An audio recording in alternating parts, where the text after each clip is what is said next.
നമസ്കാരം, ഭാരത് ലൈവിലേക്ക് സ്വാഗതം. നമ്മുടെ ശബരിമല സ്വർണ്ണക്കൊള്ളക്കേസിൽ തന്ത്രി അറസ്റ്റിലായി റിമാൻഡിൽ കഴിയുകയാണ്.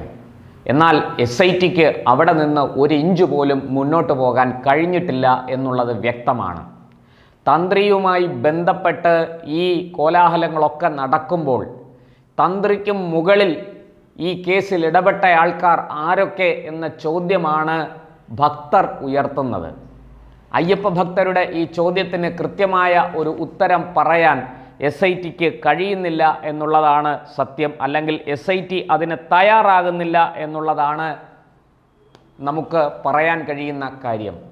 വളരെ വ്യക്തമായിട്ട് ഉണ്ണികൃഷ്ണൻ പോറ്റിയുടെ മൊഴി അടക്കമുള്ള 4 തെളിവുകൾ മുമ്പിലുണ്ടായിട്ടും എന്തുകൊണ്ട് SIT അന്നത്തെ ദേവസ്വം മന്ത്രി കടകംപള്ളി സുരേന്ദ്രനെ ഒഴിവാക്കുന്നു എന്ന ചോദ്യമാണ് ഏറ്റവും ശക്തമായി ഉയരുന്നത്. അതിലേക്ക് വരുന്നതിന് മുമ്പ് മറ്റൊരു പ്രധാനപ്പെട്ട കാര്യം കൂടി പറയാനുണ്ട്. അത് മറ്റൊന്നുമല്ല, ED ഇതുവരെ അറസ്റ്റിലായതിൽ തന്ത്രി ഒഴികെയുള്ളവരുടെ മൊഴിയും റിമാൻഡ് റിപ്പോർട്ടും എല്ലാം ശേഖരിച്ചു കഴിഞ്ഞു. ഇപ്പോഴിതാ ഇന്നലെ തന്ത്രിയുടെ റിമാൻഡ് റിപ്പോർട്ടും മൊഴിയും EDക്ക് കൈമാറണം എന്നാവശ്യപ്പെട്ട് SITക്ക് രേഖാമൂലം കത്ത് കൊടുത്തിട്ടുണ്ട്. ഇത് ഉടൻ തന്നെ SIT കൈമാറുമെന്നാണ് സൂചന. അതുമാത്രമല്ല, SIT തന്ത്രിയെ മറ്റൊരു കേസിൽ കൂടി അറസ്റ്റ് ചെയ്യാൻ സാധ്യതയുണ്ട്. ഏതാണ്ട് അതിൻ്റെ ഒരുക്കങ്ങളെല്ലാം പൂർത്തിയായി എന്നാണ് അറിയുന്നത്. അതായത് ദ്വാരപാലക വിഗ്രഹങ്ങളെ പൊതിഞ്ഞിരുന്ന സ്വർണ്ണപ്പാളി കടത്തിയ കേസിലാണ് അറസ്റ്റ് ചെയ്യാൻ SIT നീക്കം നടത്തുന്നത്. ഇത് മറ്റൊരു കേസായിട്ട് ആണ് രജിസ്റ്റർ ചെയ്തിരിക്കുന്നത്. അതുകൊണ്ട് തന്നെ ഈ കേസിലും തന്ത്രിയെ അറസ്റ്റ് ചെയ്യും. ഈ കേസിൽ വ്യക്തമായ തെളിവുണ്ട്. സ്വർണ്ണപ്പാളി കൊടുത്തുവിടാൻ രേഖാമൂലം തന്ത്രി അനുവദിച്ചുകൊണ്ടുള്ള തെളിവ് SITയുടെ കൈവശം ലഭിച്ചിട്ടുണ്ട്. തന്ത്രിയുടെ ഒപ്പടക്കം SITക്ക് ലഭിച്ചിട്ടുണ്ട്. അതുകൊണ്ട് തന്നെ ഈ കേസിൽ വ്യക്തമായ തെളിവുണ്ട്. തന്ത്രിയെ അറസ്റ്റ് ചെയ്യുന്നതിന് ബുദ്ധിമുട്ടില്ല.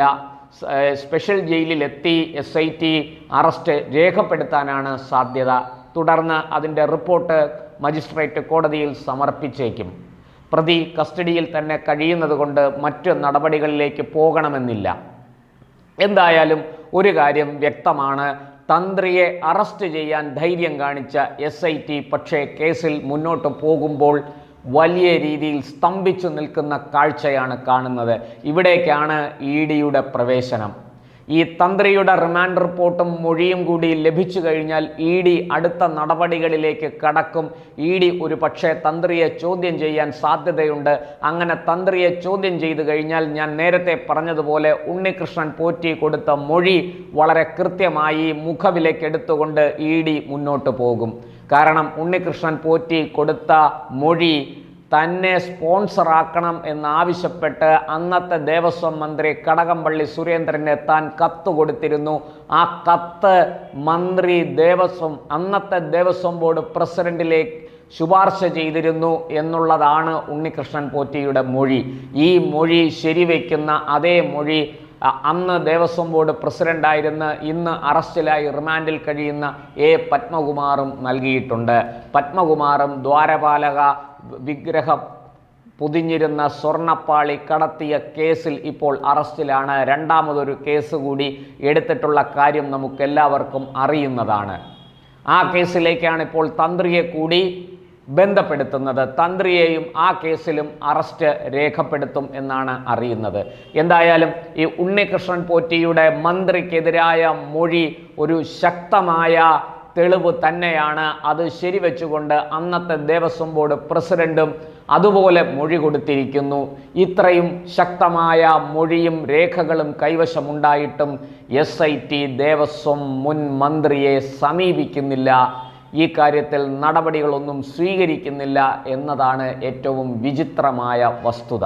സർക്കാർ സമ്മർദ്ദത്തെ തുടർന്നാണ് ഈ പാളികൾ കൊടുത്തുവിട്ടത് എന്ന് ദേവസ്വം മുൻ പ്രസിഡന്റ് ശ്രീ പത്മകുമാർ മൊഴി നൽകിയിരിക്കുന്നു. ആ മൊഴിയും മന്ത്രിയുടെ പങ്ക് വ്യക്തമാക്കുന്നു. ഈ സർക്കാർ സമ്മർദ്ദം ചെലുത്തുക എന്ന് വെച്ചാൽ ദേവസ്വം വകുപ്പ് മന്ത്രി സമ്മർദ്ദം ചെലുത്തുന്നു എന്നല്ലേ അർത്ഥം. ഇനി അതിന് പ്രത്യേകിച്ച് വ്യാഖ്യാനം വല്ലതും ആവശ്യമുണ്ടോ? എന്തായാലും ഈ പറഞ്ഞതുപോലെ ഈ രണ്ട് മൊഴികളും വളരെ ശക്തമാണ്, വളരെ വ്യക്തമാണ്. അതുമാത്രമല്ല, ഈ മന്ത്രി ഒന്നാം പ്രതി ഉണ്ണികൃഷ്ണൻ പോറ്റി, അതായത് കടകംപള്ളി സുരേന്ദ്രനും ഒന്നാം പ്രതി ഉണ്ണികൃഷ്ണൻ പോറ്റിയുമായിട്ട് വളരെ അടുത്ത ബന്ധമുണ്ട് എന്ന് തെളിയിക്കുന്ന നിരവധി രേഖകൾ, തെളിവുകൾ SITക്ക് ലഭിച്ചിട്ടും SIT മൗനം തുടരുകയാണ്. അതായത് ഈ മുൻ മന്ത്രിയും ഉണ്ണികൃഷ്ണൻ പോറ്റിയും കൂടി ഒരുമിച്ച് യാത്ര ചെയ്യുന്നു, ഒരുമിച്ച് സംസ്ഥാനത്തിന് പുറത്തേക്ക് പോകുന്നു, ഒരുമിച്ച് ഫോട്ടോ എടുക്കുന്നു, മാത്രമല്ല ഒരുമിച്ച് പല വ്യവസായികളെയും കാണുന്നു. എന്തിനാണ് ഈ മന്ത്രിയും ഉണ്ണികൃഷ്ണൻ പോറ്റിയും കൂടി ചേർന്ന് വ്യവസായികളെ അന്ന് കണ്ടത്? ഈ ചോദ്യത്തിന് ഉത്തരം പറയേണ്ടത് ഉണ്ണികൃഷ്ണൻ പോറ്റിയും മുൻ മന്ത്രിയുമാണ്. എന്നാൽ ഇക്കാര്യത്തെക്കുറിച്ച് മുൻ മന്ത്രിയോട് ഒരക്ഷരം SIT ചോദിച്ചിട്ടില്ല എന്നാണ് അറിയുന്നത്.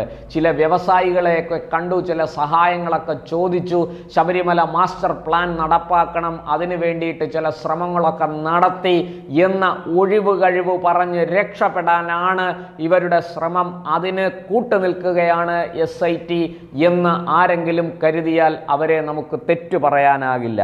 അതുപോലെ തന്നെ ഈ ബംഗളൂരു വിമാനത്താവളത്തിൽ ഇരുവരും ഇരിക്കുന്നതും അവിടെ നിന്ന് ലഘു ഭക്ഷണം കഴിക്കുന്നതിൻ്റെയും ചിത്രങ്ങൾ പുറത്തു വന്നിട്ടുണ്ട്. ഈ ചിത്രങ്ങളും ചില കഥകളൊക്കെ പറയുന്നുണ്ട്. എന്തിനാണ് ഇവർ ബംഗളൂരുവിലേക്ക് യാത്ര നടത്തിയത്? അവിടെ ആരെയൊക്കെയാണ് ഇവർ കണ്ടത്?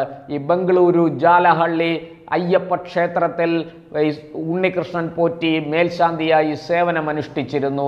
അവിടെ വലിയ ചില വ്യവസായികളുമായിട്ട് ഉണ്ണികൃഷ്ണൻ പോറ്റിക്ക് ബന്ധമുണ്ടായിരുന്നു. ഇതെല്ലാം ചേർത്ത് വായിക്കുമ്പോൾ കേസ് കൂടുതൽ ദുരൂഹമാവുകയാണ്. മുൻ മന്ത്രിയുടെ പങ്ക് വളരെ വ്യക്തമാണ്. തന്ത്രിക്കുള്ളതുപോലെ, ദേവസ്വം മുൻ പ്രസിഡന്റിന് ഉള്ളതുപോലെ, ഭരണസമിതി അംഗങ്ങൾക്ക് ഉള്ളതുപോലെ ദേവസ്വം വകുപ്പ് മന്ത്രിയായിരുന്ന കടകംപള്ളി സുരേന്ദ്രൻ്റെ പങ്കും വളരെ വ്യക്തമാണ്. എന്നിട്ടും എന്തുകൊണ്ട് SIT കൃത്യമായ നടപടികളിലേക്ക് പോകുന്നില്ല? ഇവിടെയാണ് നമുക്ക് EDയിൽ പ്രതീക്ഷ വച്ചിരിക്കുന്നത്. ED ഒരു പക്ഷേ തന്ത്രിയുടെ മൊഴിയും റിമാൻഡ് റിപ്പോർട്ടും ലഭിച്ചു കഴിഞ്ഞാൽ, അത് വിശദമായി പരിശോധനയ്ക്ക് വിധേയമാക്കി കഴിഞ്ഞാൽ അടുത്തത് ദേവസ്വം മുൻ മന്ത്രിയെ ആയിരിക്കും ED സമീപിക്കുക, ചോദ്യം ചെയ്യുക എന്നതാണ് ഇവിടെ ലഭിക്കുന്ന സൂചന. അതിനു വേണ്ടുന്ന നടപടികളുമായിട്ട് ED മുന്നോട്ട് പോകും. EDയെ സംബന്ധിച്ച് മന്ത്രിയോ തന്ത്രിയോ, തന്ത്രിക്ക് പ്രത്യേകിച്ച് കൊമ്പൊന്നുമില്ല, EDക്ക് ഇരുവരെയും ചോദ്യം ചെയ്യുന്നതിന് മടിയുമില്ല എന്നാണ് മനസ്സിലാക്കുന്നത്. നേരത്തെ EDയെക്കുറിച്ച് വലിയ തെറ്റിദ്ധാരണ ജനിപ്പിക്കുന്ന വാർത്തകൾ പുറത്തു വന്നിരുന്നു. നമുക്കറിയാം, അന്ന് CPMന് വേണ്ടി EDക്കുള്ളിൽ ചരടുവലി നടത്തിയിരുന്ന മുതിർന്ന ഉദ്യോഗസ്ഥൻ P. രാധാകൃഷ്ണൻ ആണെന്ന ആരോപണം വളരെ ശക്തമായിരുന്നു. ആ P. രാധാകൃഷ്ണൻ എന്ന ജോയിന്റ് ഡയറക്ടറെ നിർബന്ധിത വിരമിക്കൽ കൊടുത്ത് കേന്ദ്ര സർക്കാർ ഇപ്പോൾ വീട്ടിലേക്ക് പറഞ്ഞയച്ചിരിക്കുകയാണ്. ഇത് തന്നെ EDയുടെ അന്വേഷണത്തിൽ കുഴപ്പങ്ങൾ ഉണ്ടാക്കാൻ ശ്രമിച്ചാൽ അത് കേന്ദ്ര സർക്കാർ ഇടപെട്ട് തടയുമെന്നതിൻ്റെ തെളിവാണ്. എന്തായാലും ഈ പറഞ്ഞതുപോലെ തന്ത്രിയെയും തന്ത്രിക്ക് പിന്നാലെ മന്ത്രിയെയും ED ചോദ്യം ചെയ്യുകയാണെങ്കിൽ ഒരു പക്ഷേ ശബരിമല സ്വർണ്ണക്കൊള്ളയുമായി ബന്ധപ്പെട്ട കൂടുതൽ വിവരങ്ങൾ പുറത്തു വരും. EDക്ക് SITയെ പോലെ മൃദു സമീപനമൊന്നുമില്ല. വളരെ കൃത്യമായി കർക്കശമായ നിലപാടുകൾ ED സ്വീകരിക്കുമെന്നാണ് നാം ഏവരും കരുതുന്നത്. എന്തായാലും കാര്യങ്ങൾ EDയുടെ അന്വേഷണത്തോടുകൂടി ഒരു കടവിനടുക്കും എന്ന് നമുക്ക് കരുതാം.